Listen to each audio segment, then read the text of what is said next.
건너왔으니까 그냥 생존으로 있는 것이 아니라 모세는 하나님의 명령과 음성을 들었습니다. 다시 말하면 생존이 아니라 이스라엘 백성의 생존이 아니라 생존을 왜 해야 되느냐? 왜 홍해를 건너왔느냐? 왜 여리고성을 향해서 나가야 하느냐? 왜 아이성을 점령해야 되느냐? 왜 저 거인 족속과 싸워서 이겨내야 되느냐? 그냥 이대로 생존하고 편안하면 좋은데, 좀 숨을 고르면 좋은데 그게 아닌 거예요. 여러분들, 공격은 최고의 방어입니다. 저는 적어도 그렇게 믿습니다. 제가 목회를 20년을 단독 목회를 하고 사우디에서 수년 동안 선교사로 활동하고 그전에는 전도자로서 활동을 하고 이러면서 시간을 보내보니까 수십 년 예수 믿고, 그리고 저는 사역이 중단된 적이 없습니다. 어린 나이에서부터 부흥회 20 몇 살부터 다녔기 때문에 이 사역에 대해서는 한마디로 쉽게 말하면 기술자입니다. 근데 하나님의 일은 기술이 아닙니다. 성령이 함께 하셔야 됩니다. 성령이 함께 하셔야 교회가 되는 거예요. 안 돼요. 아무리 강단에서 말 잘하고 설득한다고 되는 게 아니에요. 그걸로 목회가 되는 게 아니에요. 티칭으로, 프리칭으로 목회가 되면 뭐 그런 사람들은 다 교회가 크게? 절대 그런 게 아닌 것입니다. 그런데 제가 그렇게 어린 나이에서부터 열심히 하나님 일을 하다 보니까 깨달은 게 있어요. 깨달은 게 있어요. 하나님의 나라는 육체에 관한 것이 아니다. 영이다. 영이 충만해야 된다. 그리고 행동으로 옮기는 것입니다. 다시 말하면 공격이 최고의 방어다. 시작. 네, 가나안 땅으로 올라가는 겁니다. 힘들어도. 무섭죠? 누가 전쟁 좋아합니까? 어떤 사람이 싸우는 걸 좋아합니까? 어떤 사람이 자기 가족들 목숨을 담보 삼고 그리고 거인 족속과 싸우는 걸 좋아할 사람이 어디 있습니까? 모세는 좋아합니까? 여호수아 갈렙은 좋겠습니까? 그러나 믿음의 말과 행동이 중요한 것입니다. 다 같이 우리 교회도 생존이 아니다. 사명이다. 청년 예배를 아예 이렇게 대예배 단독으로 떼어서 하는 곳은 제가 볼 때는 한국 교회 거의 없어요.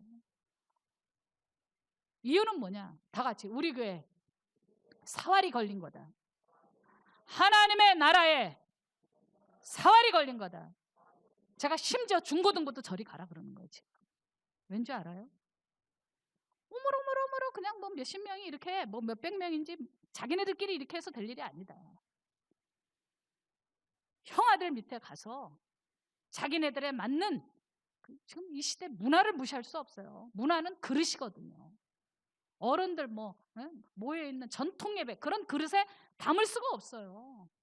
또 지도자를 뛰어넘을 수도 없어요.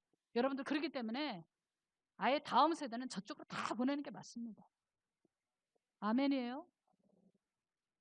이번 주 예배도 계속 이제 점점 발전하고 본격적으로 1월 첫 주부터 시작해가지고 안정이 될 겁니다. 청장년 예배도 그때 가야 안정이 돼요. 불보듯 뻔한 거예요. 우왕좌왕할 수도 있고 실수할 수도 있습니다. 그리고 이거 형식이 뭐 이렇게 아주 캐릭터라이즈드 특성화된 것 같지 않은데 보세요. 최고의 예배를 만들 겁니다. 저는 마음의 결심이 섰습니다. 우리나라 최고의 청년 예배를 만들 것이다. 그리고 그 데이터를 정보를 가지고 전 세계 청년들 잘 되는 예배 연구하면서 좋은 건 다 갖다가 할 것이다. 그리고 전 실패를 두려워하지 않습니다. 왠지 알아요? 죽지만 않으면 된다. 이 생각이 있기 때문에. 실패가 다시 성공으로 바뀔 수 있어요. 에디슨이 그 전구 만드는데 뭐 몇천 번을 했다지 않습니까? 정말 30번만 해도 좌절할 텐데, 이게 위대한 영웅들은 기계라는 게 있어요. 기계가 뭔지 알아요? 우리 애들 또 깜빡거리네. 머신 기계가 아니라 다시 해보는 용기입니다. 주눅들지 않는 그런 담대함이라는 게 있어요. 한 시대에 흔적을 남기고 가는 사람들은. 그러니까 내가 죽지 않으면 다 반전시킬 수 있다, 이런 생각을 전 갖고 있어요. 내가 오늘이 마지막이라면 몰라도 오늘이 마지막이 아니고 아직 태양을 볼 날이 며칠이라도 남아있으면 다시 해볼 용기가 있단 말이에요. 회개도 마찬가지예요. 이 상에 있는 동안은 회개할 기회가 누구에게나 있는 거예요. 누구에게나. 멸망치 않을 기회가 있는 겁니다. 하나님께 돌아갈 기회가 있는 겁니다. 사명도 마찬가지예요. 지금까지 죽 썼어? 여러분들 죽 쓴 거 계속 바라보면 안 됩니다. 일어나야 합니다. 내가 아직 살아있네. 다시 해볼 수 있겠구나. 내가 사명 중심으로 이렇게 터닝 포인트 할 수 있겠구나. 우리 교회가 어수선했다. 코로나 동안 2년 동안 진짜 우리 교회도요, 숫자 엄청 늘었어요. 제가 대형교회 목사님들 좀 잘 아니까, 집회를 다니다 보니까 또 친하게 지내는 분들이 있어요. 전화해보면 60%가 줄었습니다, 이런 교회도 있더라고요. 저한테 얘기하는데. 어느 교회라고는 얘기 안 해요. 근데 우리나라에서 제일 알려진 교회 중에 하나예요. 60%가 줄었습니다.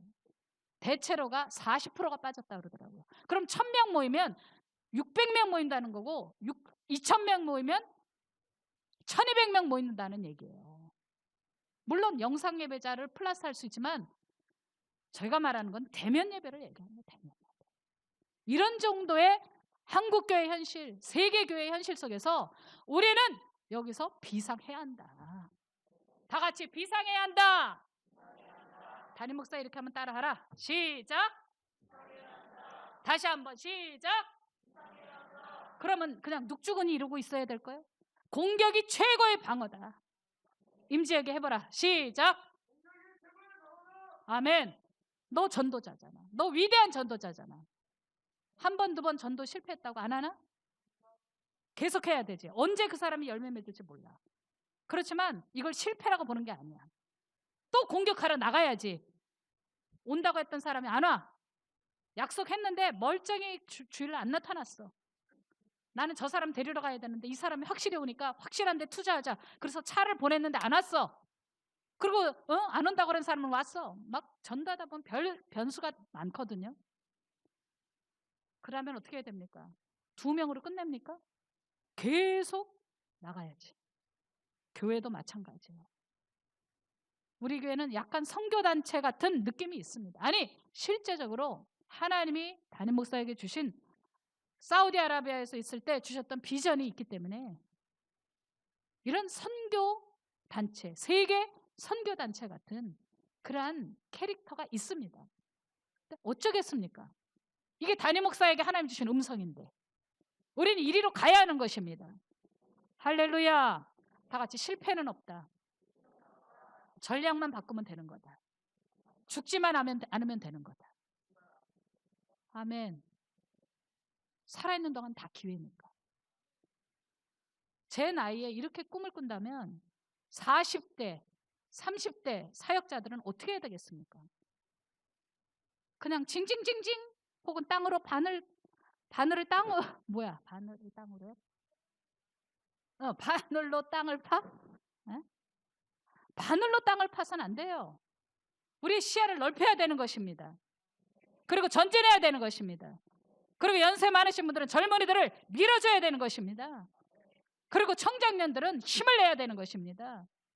왜? 청년들 중심으로 막 예배 찬양도 이루어지니까 청장년이 한창 일할 나이인데 그러질 못하고 있는 현실을 보면서 감리교에서 그 신학대에서 당신들이 직접 예배를 꾸려봐라 이 말이에요.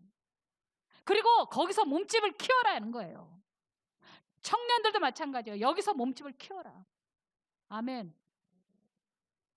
우리가 다독거리면서 가는 거, 또 숨 고르는 거, 저는 코로나 이후에 9월, 10월 충분했다고 생각해요. 11월까지. 담임 목사도 없었고. 10월 달에 11월인가? 여러분들 이제 2023년도 12월에 어물어물하고 넘기고 뭐 하자 뭘 이렇게 이번에 우리 어머니들 고생 많으셨어요. 400포기를 했더라고. 어제 내가 보고서를 쫙 읽어보니까. 우리 박수 한번 해요. 그러니까 그렇게 뭐 김장하고 또 뭐 성탄에 바자하고 그리고 가난한 사람들 좀 구제하고 뭐 학교고 우리 교회고 아이들 성탄에 행사하고 그러면 이제 12월 또 넘어가고 1월 1일 날 그냥 그렇게 끝나버리는 거예요. 다 같이 안 된다. 안 된다. 안 돼요. 우리는 항상 사명 오리엔티드 돼야 돼요. 사명 센터드 돼야 돼요. 영어를 써서 죄송합니다. 사명 중심. 사명에서 오는 발상이 돼야 된다. 그게 우리가 무엇을 결정할 때 제일 중요한 우선순위다. 너는 뭘 결정할 때, 의견을 낼 때 우선순위가 뭐냐? 우선순위는 바로 그거예요. 사명 우선순위. 쓰러져도 가는 거다. 죽어도 가는 거다. 아파도 가는 거다. 이게 성경적이에요. 그래서 성경이 말씀한 거예요. 네 부모와 처자와 다 버리고라도 나 쫓겠느냐? 그게 얼마나 무서운 얘기인 줄 알아요? 그렇지 않고는 제자가 될 수 없다. 다시 말하면 네 목숨도 나에게 내놓으라는 거예요. 목숨 내놨다면 건강은 무엇이고 시간은 무엇이고 물질은 무엇이고 내 새끼들은 무엇이며 내가 가야 될 길은 무엇이냐 이 말이에요. 여러분들 지금은 비상의 시기입니다. 아멘이에요? 이렇게 담임 목사가 확확 강력하게 끌어도 다 같이 갈 수는 없어요. 왜? 다 처지가 다르니까. 혹은 믿음의 정도도 다르니까. 이런 것들을, 이런 상황들을, 그런 분들을 잘 다독이면서 다치지 않게, 아프지 않게. 그걸 담임 목사가 내려가서 일일이 할 수가 없으니까. 용기를 잃은 사람 일으켜, 지친 사람 좀 쉬게 해드려. 이렇게 해야지. 그걸 누가 합니까? 임직자들이 하는 거예요. 안수 집사님들, 권사님들이, 어르신들이 하는 겁니다. 아멘. 담임 목사는 어떻게 해야 되겠습니까? 여기서 강력하게 끌고 가는 거고 뒤에 떨어지시는 분들은 그렇게 가는 거예요. 그게 바로 민수기 14장이에요. 그게 바로 여호수아 갈렙이에요. 하나님 주신 땅은 적과 꿀이는 땅이다. 이렇게 다독이는 거예요. 그러나 모세는 하나님이 주신 음성을 강력하게 배달하고 끌고 가야 되는 거지. 모세가 그걸 다 일일이 얼마나 힘들었어요. 좀 쉬세요. 당신은 조금 재충전해야 되겠네요. 당신은 숨 고르세요. 당신은 훈련 받으세요. 이걸 어떻게 다 합니까? 신경쇠약 걸려 죽습니다. 모세가 그러면 안 되는 거예요. 모세는 하나님의 음성만 배달하면 되는 겁니다. 순종은 다 각자예요. 따라오는 사람도 있고 넘어진 사람도 있고 더 이상 못 따라오겠다는 사람도 있고 지쳤다 돌아가겠다는 사람도 있고 이렇게 못되게 모세를 치우고 다른 사람을 지도자를 세워서 가자 이렇게 반란을 일으키는 이런 사람들도 있는 거예요. 별하별 사람이 다 있듯이 교회도 마찬가지입니다. 그래서 임직자들이 있는 거다 이 말이에요. 그래서 지도자들이 서 있어야 되는 거예요. 여호수아 갈렙 같은 사람이 서 있어야 되는 겁니다. 할렐루야. 네. 제가 왜 이 얘기를 하냐? 내일 토요일이 지도자 훈련국 첫 번째 모임이에요. 아직 지도자 훈련국 국장을 세우지는 않았지만 목자 총회는 이제는 없습니다. 그러나 모든 결정은 목자 모임에서 하게 될 거예요. 왜냐하면 우리 교회 최고의 권위는 사실은 권사님, 안수집사님, 장로님들에게 있는 게 아니라 목사들에게 있는 게 아니라 목자들의 모임, 지도자의 모임에서 결정을 하기 때문에 그거는 침례 교단의 특성화 중에 하나인데 그 교회가 결정하는 대로 교단이 따르는 거예요. 그래서 장로교단에서 온 분들은 착각을 합니다. 여기가 무슨 당회에서 결정하고 또 무슨 장로회 식으로 이렇게 운영을 하는 갖다가 대입하지 마세요. 이 교회는 장로교회도 아니고 감리교회도 아니고 이 교회는 침례교회입니다. 침례는 회중정치예요. 회중. 그래서 회중인데 전체 모일 수가 없기 때문에, 그래서 코로나 때 자연적으로 그렇게 제도화가 돼서 우리가 또 그전에도 그랬지만 선교하는 교회이기 때문에 목자들의 모임이 제일 중요하고, 목자들의 권위가 제일 중요하고, 목자들의 권위보다 더 중요한 게 전도자의 권위다 이 말이에요. 아멘. 바로 전도자들이 사역하기 좋게 만들어줍니다. 왜냐하면 불신자 전도가 제일 중요하니까, 안 믿는 사람 전도가 제일 중요하니까. 할렐루야. 지금 사람이 죽었으면 살리는 게 제일 중요해요. 제가 늘 얘기하잖아요. 살리자 또 살리자. 교회 존재 목적이다. 이거보다 더 중요한 것이 없다. 와 하고 나가야 되는데 여리고 앞에서 어이구 무서라, 우리는 너무 힘들어, 광야에서 제대로 먹지도 못했잖아, 쉬지도 못했잖아, 막 이래가면서 만약 잃어버리면 안 되는 거예요. 지도자는 앞으로, 뒤에서는 우리 권사님들, 안수집사님들, 목자들이, 또 후견인들, 청지기들이죠. 후견인들이 전부 그 사람들을 위로하고 달래주고 다독거리면서 다 나가야 되는 겁니다. 아멘이에요. 지금 건대에다가 청년 예배를 신설을 해서 이렇게 하는 것은 엄청난 제 목회에 위험을 가지고 리스크를 걸고 하는 일이기 때문에 여러분들 다 협조하십시오. 다 순종하십시오. 성경 보도록 하겠어요. 민수기서 14장 6절. 그 땅을 탐지한 자 중 눈의 아들 여호수아와 여분네의 아들 갈렙이 그 옷을 찢고, 다 같이 옷을 찢었다. 왜냐하면 하나님의 약속이 있는데 지금 못 가겠다고 하니까 이거 옷을 찢을 수밖에 없는 거예요. 여러분 이거는 비전에 가는 게 아니라 언약이고 명령이에요. 여러분 빛의 자녀교회가 세워진 것은 비전이 아니에요. 비전은 사람 머리에서 나올 수 있어요. 이거 담임 목사 머리에서 나온 거 아니라 컨테이너 박스를 들고 건국대로 들어갈 때부터 하나님의 음성을 듣고 한 일입니다. 이거는 타협할 수가 없어요. 여러분들이 저와 함께 동역하지 않아도, 그래도 여러분들 참 감사한 것은 어제 STC 보니까 졸업장이 너무 많아가지고 우리 비서가 와가지고 내가 손을 막 사인을 해야 되는 거야. 졸업장이 너무 많으니까.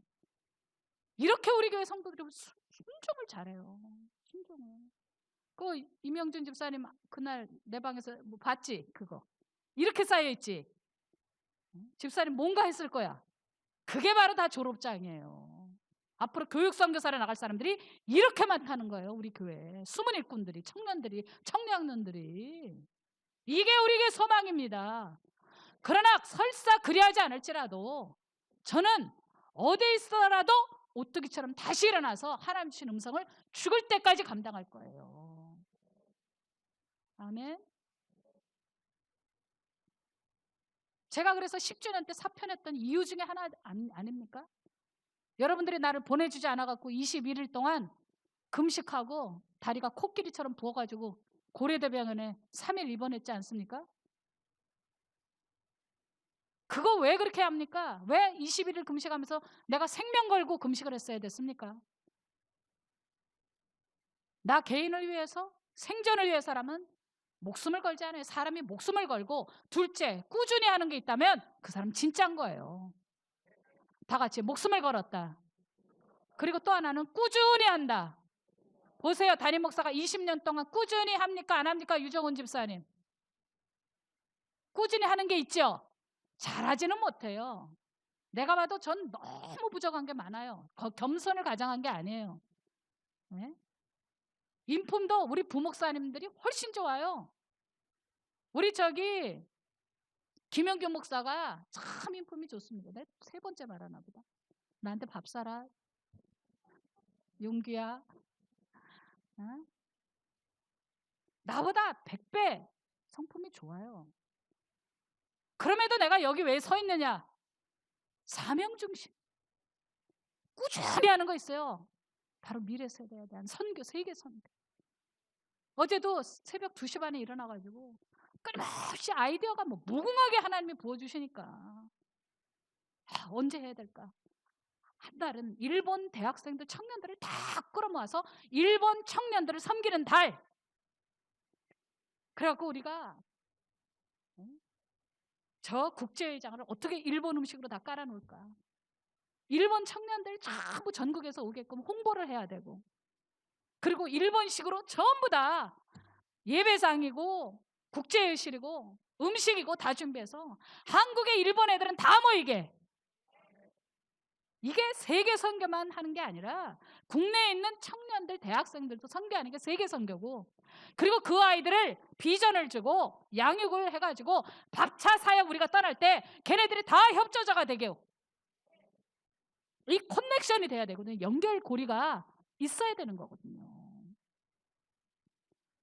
그리고 일본에 환경 문제가 심각한 데가 어디냐?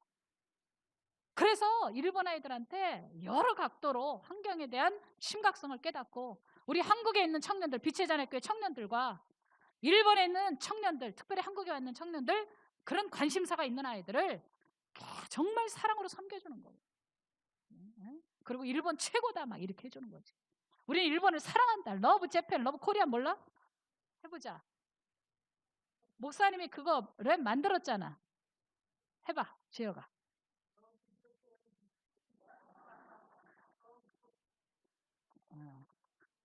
이렇게 하지 않았나?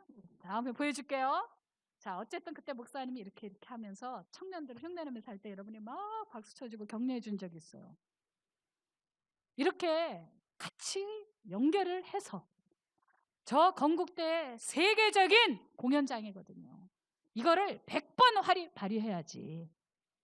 하나님이 넌 저도 못 먹냐? 되겠어요? 저도 못 먹냐? 그래서 선교를 열방에 나가는 선교도 있지만 국내에 있는 일본 아이들 다 한 달 동안 모으고, 또 이번에 일본에서 연락이 왔어요. 그 목사님 들어오셔서 우리에게 설교하고 싶다고. 한중일 집회 해달라고 그래서 제가 이제 일본에 가는데, 이게 그냥 이루어지는 게 아니라 위에서 모든 판을 짜는 것입니다. 내가 하는 게 아니에요. 됐거나 하나님께서 위에서 판을 짜십니다. 어떤 달은 중국, 그러면 중국에 대해서 쫙 해서 중국 띵어와 이렇게 해놓고, 그리고 막 청년들 대학생들 다 미리 홍보해서 모이게 하고, 그리고 음식잔치 해주고, 그리고 남녀들의 축제를 만들어주고, 한국 학생들 중국 학생들 친목할 수 있도록 해주고. 이게 무슨 정치 아니잖아요. 그리고 밥차 사역에서 서로 나누고, 우리가 들어갈 때 너희들도 같이 가겠니? 도와주겠니? 이렇게 해서 서로가 동역하다 보면, 아멘. 그리고 아이들에 대한 다음 세대에 대한 교육도 나누고, 샤인 영성이 무엇인지 걔네들이 이해할 수 있는 수준으로, 그래서 더 잘 될 거야. 아멘. 이렇게 쉬운 언어로 풀어주면서 이신칭의를, 이신칭의, 믿음으로 어렵다 되는 거죠. 샤인 영성이죠. 그거를 아이들에 맞게 재해석시켜주면서 외국 학생들도 이해할 수 있도록 쉽게 샤인 영성을 설명해 주면서 이렇게 하는 겁니다. 그거를 또 어제 밤새도록 마음속에서 일어나게, 그리고 전략을 짜고 이러는 거예요. 자, 다 같이 따라합시다. 하나님이 주신 것은 절대 나쁜 것 주시지 않는다. 아멘이에요. 목숨 걸고 하자, 꾸준히 하자. 그러면 진짜인 거다. 시작. 사람이 인품이 좀 부족할 수도 있고 말실수도 할 수 있어요. 근데 저 사람 목숨 걸어버려. 인생 자체가 뒤를 돌아보니까 저 사람 다 건 거야. 그리고 저 사람 보니까 자기가 말한 것에 대해서 꾸준하게 하는 게 있어. 10년도 20년도 30년도 꾸준히 하는 게 있어. 그럼 그 사람 진짜인 거예요. 여러분, 우리 교회 시대를 앞서가고 있습니다. 그렇기 때문에 다른 사람이 호응 안 해줄 수도 있어요. 환경? 뭐 그렇게 환경 그래 세상에서 하는데. 아니 뭐 교회가 돈 헌금 내가지고 그딴 것으로 돈 써? 아니 세상에서 캠페인 많이 하는데, 이렇게 할 수 있지만 이미 저는 10년 전부터 환경 문제, 우리나라에서 거의 최초로 로마서 8장 가지고 설교한 사람이에요. 그리고 그것을 꾸준하게 교인들을 계속 마음으로 말씀으로 일으키고, 그 다음에 은혜로서 여러분들이 반응해가지고 할렐루야. 그래서 여기까지 온 거고, 내년에 환경대학을 세우겠다 이거예요. 아이고 또 바빠지겠네. 이렇게 생각하면 안 됩니다. 이렇게 생각하면 안 된다고요. 여러분들은 믿음으로 말하고 행동하셔야 됩니다. 젖과 꿀이 흐르는 땅으로 들어가자. 하나님이 우리 교회를 그렇게 부르셨구나. 옆에 있는 다른 교회들과 우리 교회는 뭐가 다른가? 존재 이유가 뭐냐? 시대를 앞서가는 그런 정신이 있잖아요. 그리고 그만큼 하나님이 성도들도 모아주시고, 꼭 성도들이 많아서 일 되는 거 아닙니다. 이만큼이면 충분히 할 수 있어요. 지금 새벽에 나온 성도들 이만큼 가지고도 하나님이 주신 뜻을 이룰 수 있다고 저는 확신하는 겁니다. 숫자가 중요한 게 아니에요. 얼마나 지도자들이 담임 목사하고 딱 연합이 되어 있느냐, 얼마나 믿음으로 자기 희생을 하겠느냐. 이러면 세계 열방 나가서 밥차 사역할 수 있는 거예요. 외부에서도 밥차 헌금 계속 들어와요. 유모 헌금, 엊그저께 오신 교수님도 우리 교인이 아닌데 5천만 원 헌금 작정했어요. 이 사역, 밥차 사역을 위해서. 지금 듣고 계실 거예요. 제 새벽 설교 들으니까. 남편은 국회의원이시고 현재. 우리 교회 이 비전은 정말 이거 돈으로 살 수 있는 게 아닙니다. 하나님이 주신 거니까 탁월한 겁니다. 이게 제 머릿속에서 나온 게 아닙니다. 이건 하나님의 명령입니다. 이 일을 위해서 우리는 다 하나 돼야 되는 것입니다. 그리고 지도자들이 자부심이 있어야 되는 겁니다. 아우, 뒷교회는 이렇게 하고 떡해 먹고 다니고, 저 교회는 좀 이렇게 노인들을 막 공개해주고, 뭐 어때서는 젊은이들의 장학금도 나눠주고, 뭐하고. 여러분들 그 정도의 자부심이 없습니까? 뭐로 앞교회 뒷교회 비교합니까? 비교하는 사람은 없어. 근데 비교할까 봐. 우리는 우리 스스로의 자부심이 있어. 예수님께서 십자가에 달리시기 전 막 손바닥으로 맞고 침뱉음을 당하고 막 가시면을 쓰고 빌라도 법정 앞에 섰어도 네가 왕이냐 그랬더니 예수님께서는 그렇게 완전히 자기 편이 하나도 없어. 가룟 유다 제자라는 건 이쪽으로 서 있어야 되는데 저쪽에 가 서 있어, 적편에. 그래도 예수님께서는 정신이 하나도 혼동되거나 이러지 않으시고 주도적으로 자기 사명을 완성하시더라. 우리 교회도 사명을 완성하더라. 내가 왕이다 한 것처럼 우리는 빛의 자녀다 하고 일어나야 되는 거예요. 다 같이 우리는 빛의 자녀다. 이쪽은 잘하는데 이쪽이 좀 아쉽네. 시작. 우리는 시작. 우리는 그럼 거기서 다 모든 게 출발하는 거니까 용기를 내세요. 우리가 할 수 있겠나? 우리는 지쳤다? 아니야, 할 수 있어. 할 수 있어.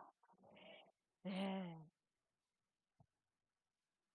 저는 오늘 말씀을 전하면서 이런 종류의 설교를 해왔고 앞으로도 할 겁니다.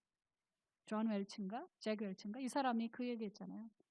10번 같은 말을 하기 전에는 말한 게 아니다.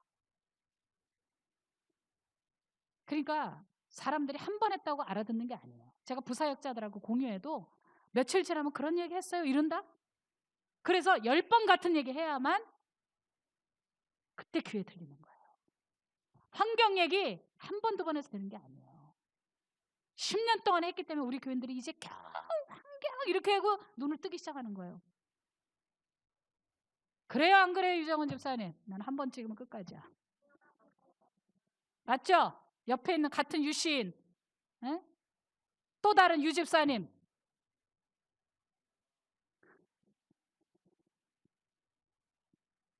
다 같이 따라합시다. 주여 알아듣게 하소서. 말귀가 알아듣게 하소서. 지도자들은 다 말귀를 알아들어야 돼요. 이런 정도의 지혜가 있어야 돼요. 담임 목사가 탁 아 하면 벌써 저쪽에서 하고 반응할 수 있어야 돼요. 이렇게 결석이 되면 우리 천하를 우리에게 주실 거예요. 밥차가 전 세계를 돌아다닐 겁니다. 다교회하고 타교회 부교회 하지 마세요. 우리 교회는 움직이는 교회니까. 전례가 없는데, 전례가 없고 사례가 없는데, 이그샘플이 없는데 어디다 갖다가 비교를 합니까? 우리는 남이 걸어가지 않는 길을 걸어갈 것이고 시대를 앞서갈 것이며 하나님 주신 약속은 반드시 이루어질 것이기 때문에 저는 너무 확신합니다. 그리고 해낼 것입니다. 제가 아니라 하나님이 함께 하심으로 될 것입니다. 이번에 건국대로 가는 청년들 몸집 키우세요. 그렇게 키우세요. 빈자리가 있네. 나누니까 빈자리가 있네. 옛날에는 코로나 전에는 건대에서 막 그냥 다 예배 부스마다 다 찼어요. 오후에도 자리가 없어. 2부도 없어. 1부도 없어. 4부까지 드렸잖아요. 근데 지금은 코로나 이후에 싹 많이 줄어서 청년들이 많다 보니까 이게 불안정하잖아요. 청년들은. 그렇지만 괜찮아요. 빈자리를 보고 괜히 다 모여서 할 땐 좋았는데 이딴 소리 하면 지도자가 아닙니다. 몸집을 키워야 합니다.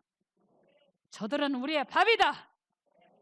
그리고 이 땅에 나그네들을 도우라. 오늘 새벽에 들은, 아니 며칠 전부터 같은 음성이 들렸는데 바로 이런 이 땅의 나그네들, 세계에 수많은 유학생들이 한국에 들어와 있고, 그리고 우리 교회 교수님들을 많이 파송시켰잖아요.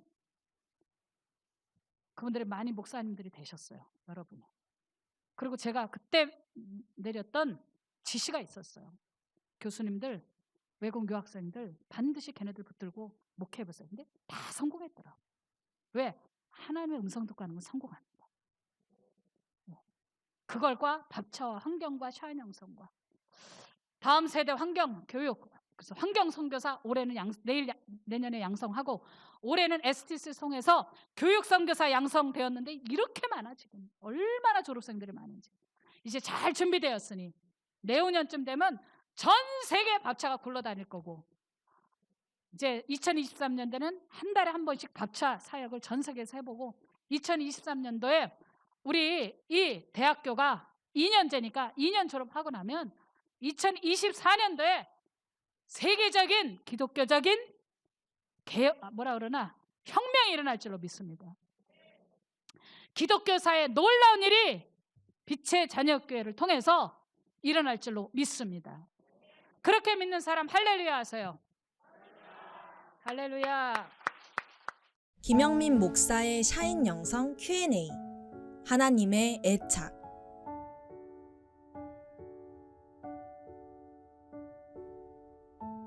로마서 4장 7절에서 8절 말씀. 불법이 사함을 받고 죄가 가리워짐을 받는 사람들은 복이 있고, 주께서 그 죄를 인정하지 아니하실 사람은 복이 있도다 함과 같으니라. 로마서 5장 8절.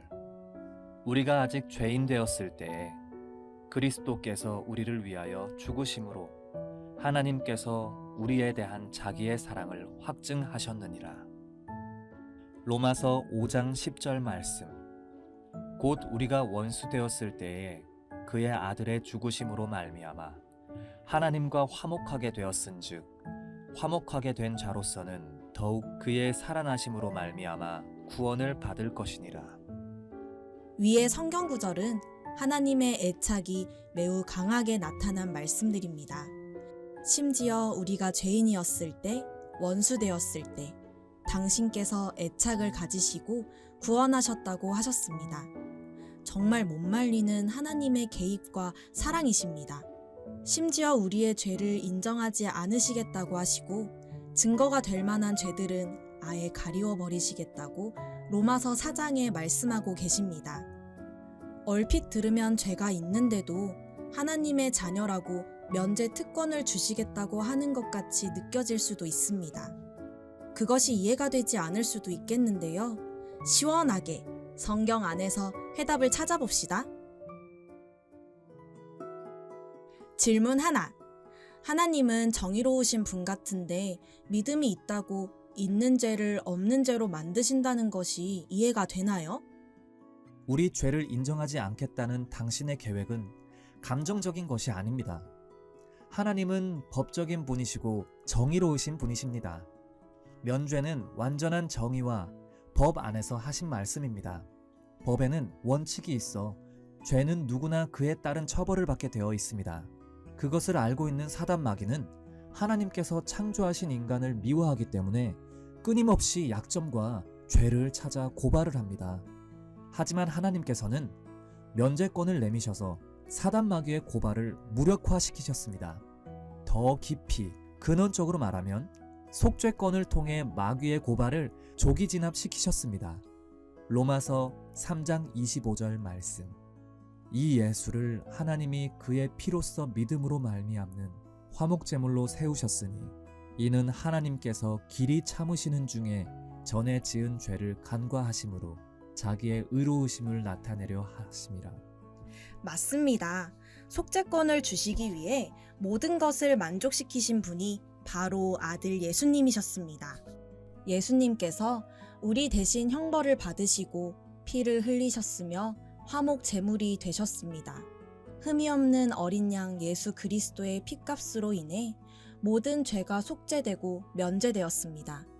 우리는 십자가를 통한 강력한 법적 효력 때문에 당당하게 천국에 입성할 수 있게 되었습니다. 하나님은 말로만 사랑한다고 하시는 분이 아닙니다. 굉장히 현실적이고 실질적인 아버지십니다. 최고의 사랑은 우리가 구원을 선물로 받아 아버지 집에 가서 영원히 같이 사는 것입니다. 질문 2. 구원은 은혜로 믿음으로 받는다는데 그게 도대체 무슨 의미인가요? 구원은 은혜로 받습니다. 에베소서 2장 8절. 너희가 그 은혜를 인하여 믿음으로 말미암아 구원을 얻었나니 이것이 너희에게서 난 것이 아니요 하나님의 선물이라. 우리가 구원을 얻는 것은 하나님의 거룩하신 애착 때문입니다. 그것을 다르게 표현하면 은혜입니다. 하나밖에 없는 아들, 죄 없으신 예수님을 십자가에서 희생시키시고 대신 죄 많은 우리를 구원해 주셨으니 이보다 더한 애착이 우주 안에 어디 있겠습니까? 이 구원은 우리가 보탤 수도 없고 자랑할 수도 없습니다. 오직 하나님의 은혜만 자랑할 수 있습니다. 또한 구원은 믿음으로 받습니다. 로마서 3장 27절 말씀. 그런즉 자랑할 때가 어디뇨? 있을 수가 없느니라. 무슨 법으로냐? 행위로냐? 아니라 오직 믿음의 법으로니라. 우리가 구원받는 것은 믿음의 법 때문입니다.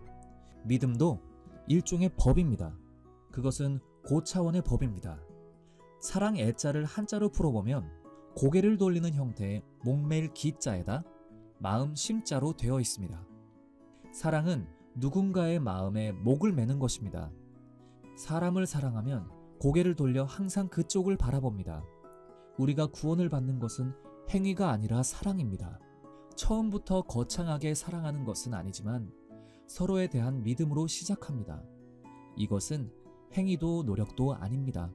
마치 이스라엘 백성들이 불뱀에 물렸을 때 고개를 돌려 장대에 달린 불뱀을 보기만 하면 치료되었듯이 우리도 고개를 돌려 십자가에 달리신 예수님만 바라보면 됩니다. 하나님이 날 사랑하시는 시그널인 십자가만 바라보면 됩니다. 아들의 생명까지 포기하시면서 내어주신 선물인데 결단하고 고개를 돌리는 게 무슨 대수이겠습니까? 그저 사랑에 반응하는 것입니다. 구원은 하나님과 아들에게는 힘드신 결단이었지만 우리에겐 어려운 것이 아닙니다. 믿기만 하면 됩니다. 질문 셋. 목사님의 간증도 들려주세요. 젊었을 때 파출부 생활을 하다가 일을 못해 쫓겨난 적이 있었습니다. 당시 시급이 10,000원이었는데 주인이 10,000원을 제 손에 쥐어주며 다시는 오지 말라고 했습니다. 서럽고 스스로 초라하게 느껴져 어느 길목, 높은 집의 담에 기대어 이렇게 울며 기도했습니다. 주님, 마음이 수치스럽고 아픈 저를 안아주세요. 그러자 하나님의 평화가 순식간에 내려와 상처받은 마음을 채우기 시작했습니다.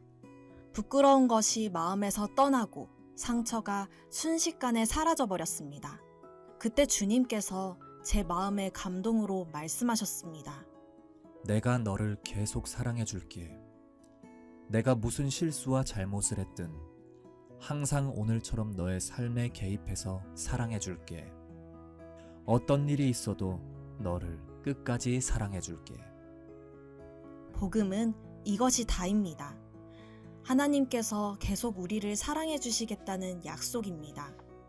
죄인 되고 원수 되었을 때도 개입하신 하나님의 위대하신 애착이 우리가 천국 갈 때까지 절대로 놓지 않으시겠다는 것입니다.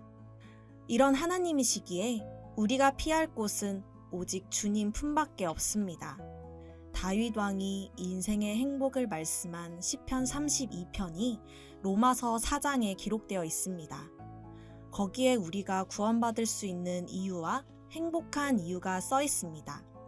7절과 8절을 감사함으로 묵상해 봅시다.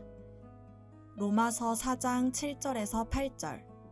불법이 사함을 받고 죄가 가리어짐을 받는 사람들은 복이 있고 주께서 그 죄를 인정하지 아니하실 사람은 복이 있도다 함과 같으니라. 실천해 보아요. 하나, 구원을 받았을 때 예수님께 고개를 돌린 기억을 떠올려 보세요. 당신이 고개를 돌리도록 만드신 하나님의 전적인 은혜를 나누어 보세요. 둘, 날 향하신 하나님의 위대하신 애착은 무엇이다? 라고 선포해 보세요. 그리고 그 이유를 짧게 설명해 보세요. 셋. 예수님의 사랑에 감사하고 보답할 수 있는 방법으로 전도 축제에 초청할 태신자들을 적어보고 함께 중보기도 합시다.